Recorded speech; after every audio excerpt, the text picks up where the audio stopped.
中国就是过年，然后我在厨房里干活，那时候想想觉得挺心酸的这样子，会有一些。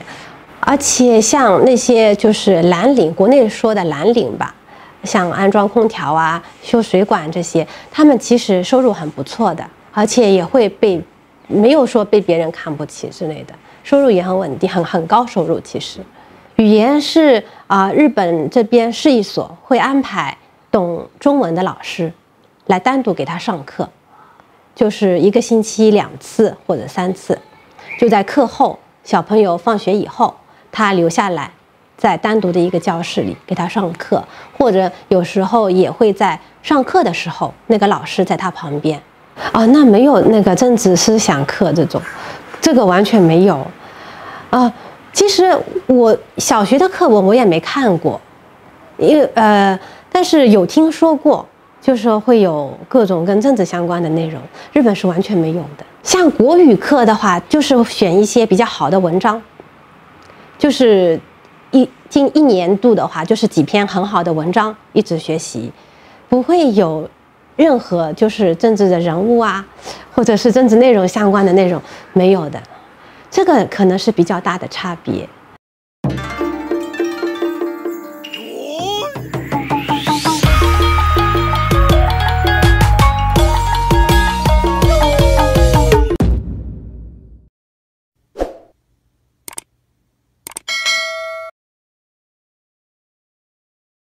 Hello， 大家好，我是阿木妈妈今天很高兴接受日本新体验的访问，来跟大家录一段视频，谢谢大家。最早我大概是2014年年底，2015年年初的时候就有想法。其实当时并不是说我就想去日本，当时是想出国，就有这么一个想法。然后15年。3月份的时候，3月底我就有来一次日本来旅游，然后回到国内之后，就5月份直接联系了一个语言学校，当时是语言学校的签证过来的，10月份的时候就成型了。其实也没有特别的一个什么就是什么原因导致非得出国，就是觉得好像一辈子时间很短，想有不同的体验吧。换一种生活方式，我们是在宁波的一个小县城，其实挺小的生活圈子，就想做个改变。当时最开始有想去宁波城区，应该是市区，宁波的市区想想搬家好像也是挺不容易的，就是要把孩子带到一个新的环境。那时候再加上自己家里也确实是有一些就是有一些问题吧，让我有这么一个想法，要不干脆就出国吧。然后考虑了其他很多国家，但是发现就很难成型，去就好像门槛特别高就不行，而且要么就是等待的时间会很长，所以发现好像日本是最可行的，而且马上可以行动。我就是这样子性格比较着急，就想到的事情就马上要去做。其实我是挺适应的，一来就感觉生活都很便利，然后很干净，出去什么都很安静的，是我想要的那种状态。所以我来了就感觉这个就是我想要的生活，是那种，并不是说要去适应，去调整自己的那种心态这些习惯，去重新适应一个新的环境，对我来说是一个非常好的过渡。但是因为我是自己想要来，那对我老公来说，他可能会需要花更多的时间跟那个对要做调整。但语言我们是都不会的，就完全不会就过来了。我是先语言学校过来，学了大概7、8个月，总共是7、8个月，但是中间有放暑假、春假，其实在学校学的时间非常短，前期也没学到什么，就是后来日常的积累，就有慢慢的学会。我当时语言学校签证过来，其实就想着我先过来以后，看看有没有什么方式，就换工作，换成另外一种签证以后长期的留下来。但是我来了发现，其实目前也有很多人有这样的想法，就是说以后再说，我先过来，也有可能会拿到更好的签证。但事实上这个是非常难的。就好像我拿语言学校签证先过来，我当时想着有没有可能换成工作签证，但是工作签证它门槛非常高，就是你得有国内的大学本科或以上的学历，然后语言也会有要求，但是我都没有，所以没有办法，就只能是我那时候已经知道有这个经营管理签证，马上就给我爱人办了，然后他再过来，他来了以后，我有那个留学签证改成家族资产签证，就一直到现在。所以这个经营管理签证它其实门槛是不高的，过来也比较容易，但是后续的维护成本会比较高，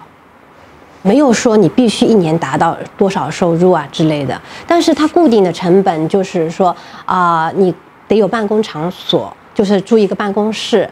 然后再是你每年公司开着得有活动都有那个经营的流水吧。最关键的就是这个很难，就是大家来了之后又没有项目可以做，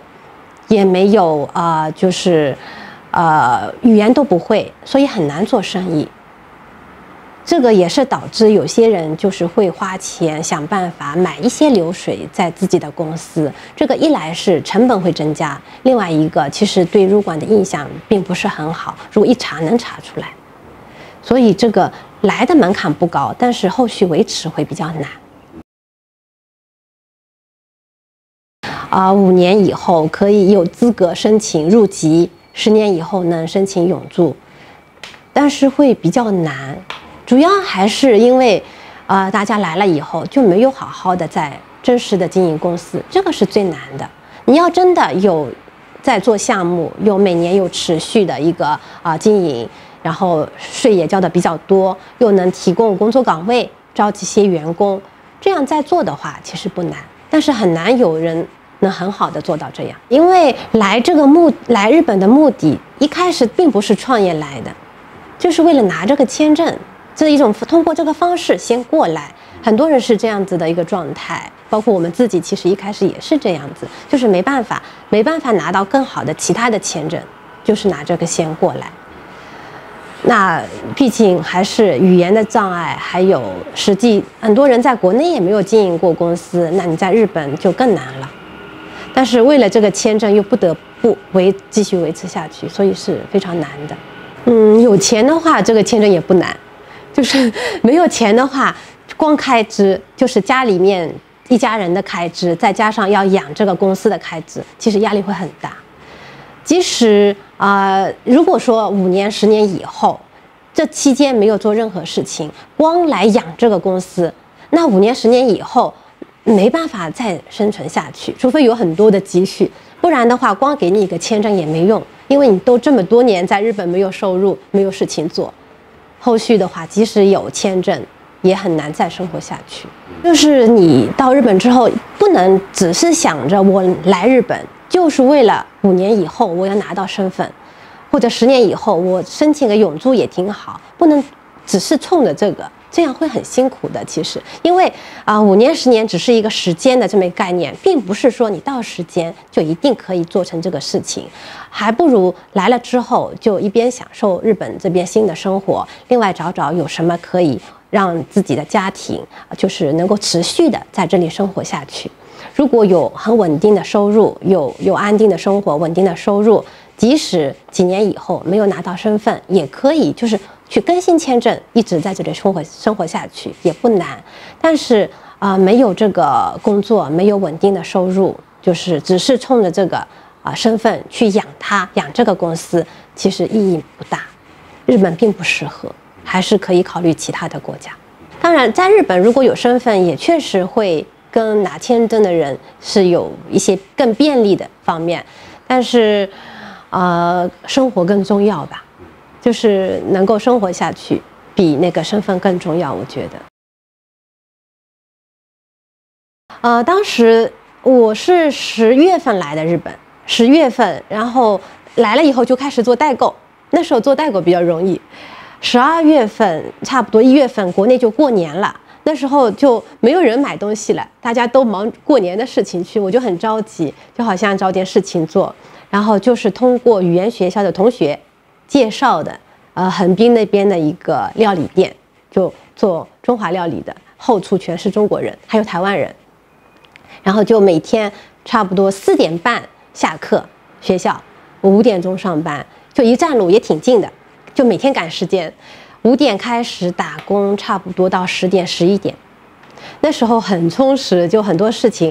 打工就是做后厨的工作，其实前台还去不了，因为日语不会，那时候完全不会讲，只能做后厨的工作。当时心理落差，要说没有也会有心理落差，就觉得我何必来做这样子的工作在这里。当时尤其是过年那天，就是大年30，中国就是过年，然后我在厨房里干活，那时候想想觉得挺心酸的这样子，会有一些。后来其实马上就可以调整好，因为是我自己想做这个事情的，我甘心情愿的，就是所以就会觉得，如果是两夫妻一个人想要来的，另外一个就很不太情愿，来了以后又要去很辛苦的，确实会有很多怨言。而且在国内他是绝对不可能去做这样子的工作。像我们虽然也不是很好的工作，国内也就是公司里面的上班，那不至于在国内不会说去餐厅里面、厨房里面干活，不会去。所以这个心态就是得要调整好，看愿不愿意过来之后做这样子的工作，因为现实就很有可能你需要去这么做。打工大概是打了2年半。然后开始做代购，也做了。然后那时候也是在国内的网站上，就是写一些文章什么的，有不少人找到我，就是有介绍他们这个经营管理签证，就陆陆续续开始的。在日本，就好像你说的，他们工作是没有什么差异的，并不会说就好像我们经常去市役所办事情，里面的工作人员。他们应该是公务员，并不会觉得很有优越感。然后餐厅里面端咖啡的那个服务员，他们这个工作就很不好，不会有这种。大家也是可以坐在一起吃饭，在见面的时候聊的时候，不会说因为你工作很好，然后我工作不好，就很大的距离那种感觉。所以也是好像我是有听说日本很多女孩子，她们没有什么抱负，就是高中毕业、大学毕业找个人结婚。就过很简单的生活就可以了，好像没有很远大的理想非得找一个很好的工作，就比较普遍，好像是这种现象。而且像那些就是蓝领，国内说的蓝领吧，像安装空调修水管这些，他们其实收入很不错的，而且也会没有说被别人看不起之类的，收入也很稳定，很高收入其实。没有那么多的人情世故吧，生活可以很简单。尤其是像我们从国外就是来日本，这里一开始也没有什么朋友，更没有亲戚之类的，可以完全过自己的生活，不用被外界干扰，就我有更多的时间做自己的事情。因为在国内我也没有什么应酬之类的，也不喜欢交朋友，其实，所以会觉得越简单的生活就是我想要的，到处都很干净然后很便利，就出行什么买东西也好，你去其他地方就是搭乘电车都很便利。像日本的药妆店这些女孩子就会很喜欢，但也有不便利的地方。就好像今天我们带一个国内刚来的朋友，他们2夫妻去买东西，在那个买家具，当然新的是会送的像中古的他要有他们来安排时间送货。那像在国内可能随便叫个货车，很便宜，几十块，可能反正很便宜的价格就能把这个事情做了，而且一个电话或者是出门路上就有叫一辆货车。但是在日本这方面就很不方便，你得像我们自己家里，比如说要搬一些东西的话，大件的就得找搬家公司，或者是你得去租个货车，就挺不方便。然后其他的就感觉日本人办事效率不太高，让我是不太能够忍受。可能一天安排了1件2件事情的话，就要占用1天的时间，效率很低。孩子是8岁的时候来的日本，当时在国内小学3年级，刚上了2个月差不多就来日本这边了。其实在日本入学很简单，就是父母有签证在这里，他自己也有在留卡就可以上学。当时语言也是完全不会的，就最基本的那个字母这些都不会。当时我好像也没有担心这个问题，我只是担心他因为个子很小，我儿子小的时候个子特别小，就因为日本的孩子冬天也是穿短袖上体育课，我唯一担心的就是这个，我怕他身体吃不消。结果来了以后也很适应，直接上的日本当地的小学，公立小学。语言是日本这边市一所会安排懂中文的老师来单独给他上课。就是1个星期2次或者3次，就在课后，小朋友放学以后，他留下来，在单独的一个教室里给他上课，或者有时候也会在上课的时候，那个老师在他旁边。对，那时候会有，因为国外的孩子好像比较少，现在不行了，学校也不允许老师跟他一起上。以前有一段时间的，就是那个老师是台湾人，他有陪他在一起上课。所以差不多1年的时间，第2年开始日语就能讲了。第1年前半年我感觉就很慢，因为从0到1跟1到2是不一样的，0到1是最难的。我看他讲的很少，他回家也不讲，他性格比较内向，在学校里他怕讲错，即使会了他也不敢讲。所以我有时候会跟他说，你为什么不多说说？他觉得自己说的不好，但是后来他会讲了以后，他就讲得特别好，然后口音啊什么都没有。到现在是初中3年级了，他所有的课程当中国语是最好的，他语言学的比较好。那小学毕业到初中，我们就没有想过要给他读私立什么的，就由着他，反正直接就升了公立的初中，然后马上就要毕业了。就是也会有一些新的，就是不同的针对于外国人的一些政策。其实国内的家长如果是初中阶段过来，语言就是比小学阶段过来会更难一些，其实也不用太担心，就是他会有一些政策针对于外国的考生，会有很多的优惠，也能考上很不错的高中。那孩子长到现在，他小学的时候胆子比较小，因为在课堂上就会很紧张，很怕老师。但来了以后，日本的上课氛围跟国内是完全不一样的，就没有那么明显的上课下课的区别。课堂上小孩子也很闹腾，都可以任意的发言举手，就是会很活跃，不像在国内就是端端正正的坐着，孩子看到老师都很怕。所以他这个我现在感觉他到现在都还会有一点点那种阴影，就是国内上课老师给他一种威严吧，对，然后不高兴老师就会砸书本啊什么的。所以他现在的话在那个学校里跟老师同学相处都是非常好的，性格也不错。那跟国内的学生比，可能他的思想会就是更开放一些，看到的事情会更多一些。国内可能很多的时间都在做题，要应付考试。那日本的孩子校园生活也丰富，就参加部活啊什么的。他们初中阶段他是篮球部的，就是老师每个周末会有训练，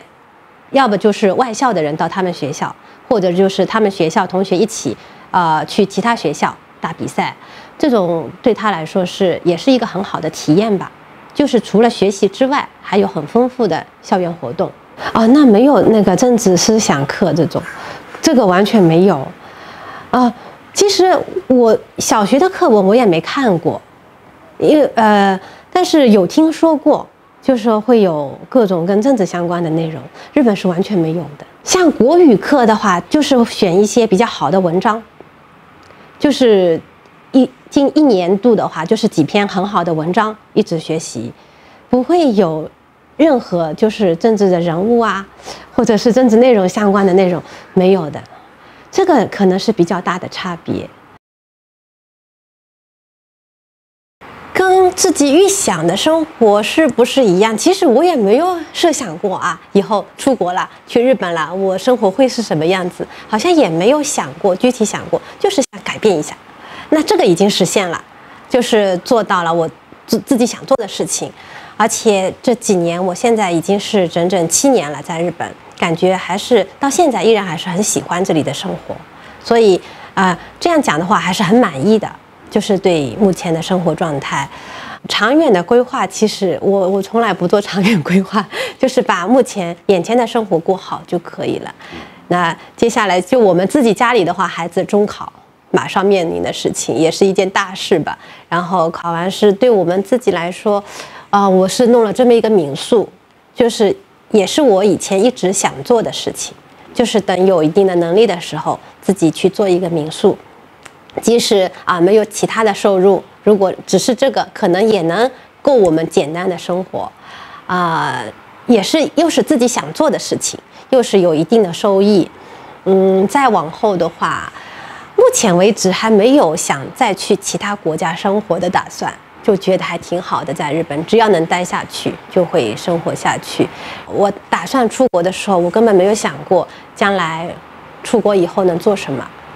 然后来了之后，前2年跟后2年做的事情也不一样了，然后就是走一步看一步吧，这种感觉，你即使自己规划好了，可能自己的想法，包括外界的因素，可能也会有很大的变化，所以只能是把眼前的事情做好了，以后再说吧。